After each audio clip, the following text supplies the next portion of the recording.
बिहार की जनता जो है वो बदलाव चाहती है।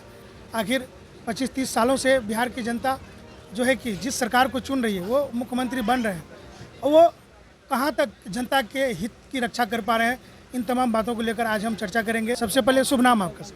मेरा नाम राजेंद्र कुमार वर्मा है। हम कटिहार के रहने वाले हैं और जन सुराज को समझने और जानने वाले लोग। क्या समझे क्या जाने आज तक? बिहार की जनता तो ठगाई है अब तक। देखिए, आपने जो भ्रष्टाचार का तो हर कोई दावा करते हैं कि हम ख़त्म कर देंगे। देखिए, आपने जो कहा कि बिहार की जनता ठगाई है, इसी ठगने की विद्या से जो ये राजनीतिक दल हम लोगों को, जनता को ठगता है लोग, इसी ठगने के विद्या से हटने के लिए आगे बढ़ कर के अपने अधिकार और अपने कर्तव्य को समझने के लिए इस लोकतंत्र में बिहार का क्या स्थान होना चाहिए। यहाँ के जनता, जो आम जनता है, क्या वो भारत की जनता नहीं है? क्या बिहार में विकास नहीं होना चाहिए? बिहार में कल कारखाना नहीं खुलना चाहिए? बिहार में क्या मजदूर का ही फैक्ट्री बनाना चाहिए? जो राज्य को ज़रूरत है यहाँ से मजदूर को ले जा रहा है। इसी बात को बताने के लिए प्रशांत किशोर जी हम लोगों को बुलाए हैं और बिहार की सारी जनता एकदम व्याकुल होकर के प्रशांत किशोर जी को इस उनके भाषण को सुनने के लिए, उनके मार्गदर्शन के लिए जा रही है और अपने नेता को बिहार में महात्मा गांधी के प्रतिरूप में देख रही है। बिहार विधानसभा चुनाव दस्तक दे चुकी है, तो इस बार डबल इंजन की सरकार जो है वो भी चुनाव के मैदान में उतरेगी, तो प्रशांत किशोर की क्या स्थिति रहेगी?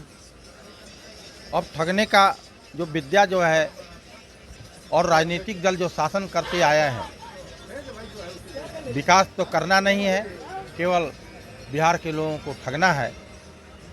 यहाँ के बच्चे पढ़ने के लिए दूसरे राज्य में जाते हैं। क्यों भाई? क्या हम भारत के मानचित्र में बिहार नहीं है? हम लोग का बच्चा यहाँ नहीं पढ़ेगा? नहीं, हम लोग जो मध्यम श्रेणी के हैं, उस श्रेणी के हैं, हम लोगों को भी अपने बच्चों को पढ़ाई के लिए, अपने अच्छे कामों के लिए बिहार से बाहर जाना पड़ता है। भारत के इतिहास में अगर हम बात करें तो बिहार जो है वैभव है, और पूरे भारत के इतिहास में बिहार जो है गौरवान्वित है। किताबों में भी बिहार की जो बौद्ध विहार के नाम से प्रचलित है, तो ये बिहार को एक पर्यटन के रूप में विकसित करने की बात चल रही थी। बस चुनाव आने शुरू होती है और चुनाव जाने के बाद समाप्त हो जाती है। बहुत ऐसे मुद्दे हैं, तो प्रशांत किशोर इस बारे में क्या सोचेंगे? देखिए, आपने बहुत अच्छा बात कहा कि बिहार का वैभव साली इतिहास रहा है। नालंदा विश्वविद्यालय में भारत के नहीं, विदेश से भी बच्चे पढ़ने आते थे। यहाँ का उद्योग धंधा बहुत ही विकसित था। अभी हम लोगों ने सुना है कि बिहार के स्वास्थ्य मंत्री बोलते हैं कि चीनी मिल अब चालू होगा। आज चुनाव नज़दीक आ रही है, इसलिए रोज़ कुछ न कुछ जो है नई नई बातें सुनने को मिल रही है। ये ठगने का केवल प्रयास है। 15 बरस लालू राबड़ी की सरकार रही, 20 वर्षों से या एनडीए की सरकार है। आपने कभी 30 चीनी मिल बंद है, लेकिन इसको चलाने के लिए आपने कभी सोचा नहीं। अब केवल ठगने के लिए बोलते हैं कि चीनी मिल चालू हो। तो चीनी मिल के ही नहीं, कोई भी मिल, हमारे यहाँ 500 बिहार में फैक्ट्री नहीं है, कल कारखाना नहीं है, और दूसरे राज्यों में, गुजरात में 55 हज़ार फैक्ट्री है। क्यों भाई? क्या हम लोग भारत के मानचित्र में नहीं है? किसान के लिए, किसान की अगर स्थिति को समझा जाए तो किसान को एक अच्छा बाजार नहीं है बिहार में। जबकि दूसरे राज्यों में, पंजाब की बात करें तो वहाँ के किसान जो है जब फसल उत्पादन करते हैं उनको एक अच्छा खासा मार्केट तक ले जाते हैं, उनको एक अच्छा खासा दाम मिल जाता है, उनकी उन्नति प्रोन्नति होती रहती है। और आपने हाल ही में देखा होगा कि दिल्ली में जब किसान आंदोलन हुई थी तो किसान ने जो है लंबे समय तक आंदोलन किया था और कहीं भी किसी प्रकार की दिक्कत किसानों को नहीं हुई। सरकार को हुई, सरकार को अपना अध्यादेश वापस लेना पड़ा था कुछ मुद्दों पर। तो किसान जो चाहते हैं, क्या प्रशांत किशोर किसान को समझ पाएंगे?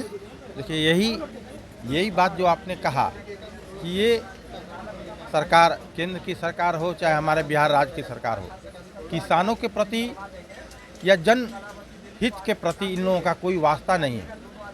किसान के बारे में तो और राज्य में लोग बोलता भी है, बिहार में तो ये राज्य सरकार और केंद्र सरकार बोलती तक नहीं है। हमारे आदरणीय प्रशांत किशोर जी ने साफ साफ शब्दों में कहा कि ये बिहार 40 सांसदों का क्षेत्र है, 40 में 39 सांसद केंद्र का भी को हम लोगों ने दिया, लेकिन नरेंद्र मोदी जी ने, नीतीश कुमार जी ने इस बिहार के विकास के लिए करना तो दूर, एक दिन बैठक भी नहीं किया कि यहाँ पर उद्योग धंधा लगे, किसानों का विकास हो, जो यहाँ पर किसान आधारित उद्योग लगे, जिससे किसान को अपने फसल का समुचित दाम मिले। अच्छा, जब भी चुनाव आती है तो चुनाव का सबसे बड़ा मुद्दा है गरीबी मिटाओ।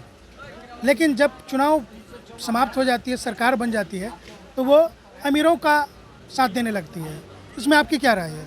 देखिए, यही तो हम लोग का कहना है कि ये सरकार जो है, केंद्र की सरकार हो या बिहार राज्य की सरकार हो, यहाँ के लोगों को गरीब बना के 5 किलो अनाज को 4 किलो दे करके अपना वोट लेती है, भिखमंगा बनाती है, अपने स्वावलंबी बनाने के लिए कोई उद्योग धंधा नहीं लगाती है, किसानों को खाद बीज की सुविधा नहीं देती है, बिजली की समस्या बहुत।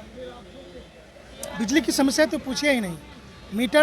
नया मीटर लगने के बाद लोगों को लगा कि बिजली कम पैसा देना पड़ेगा हम लोग को, लेकिन उल्टा हो रहा है, लोग त्राहिमाम है। एक एक व्यक्ति कहते हैं बिजली बिल के बारे में, तो अनाप शनाप बिजली बिल आ जाता है, अनाप शनाप बिजली बिल आ जाता है। बिहार में तो ऐसे ही जनता परेशान है, ऊपर से बिजली बिल का जो खपत है वो चरम सीमा पर है। इसके बारे में प्रशांत किशोर जी क्या सोचेंगे? प्रशांत किशोर जी साफ साफ बोल दिए हैं, और कि बिजली का जो समस्या है, जिस तरह से स्वास्थ्य और शिक्षा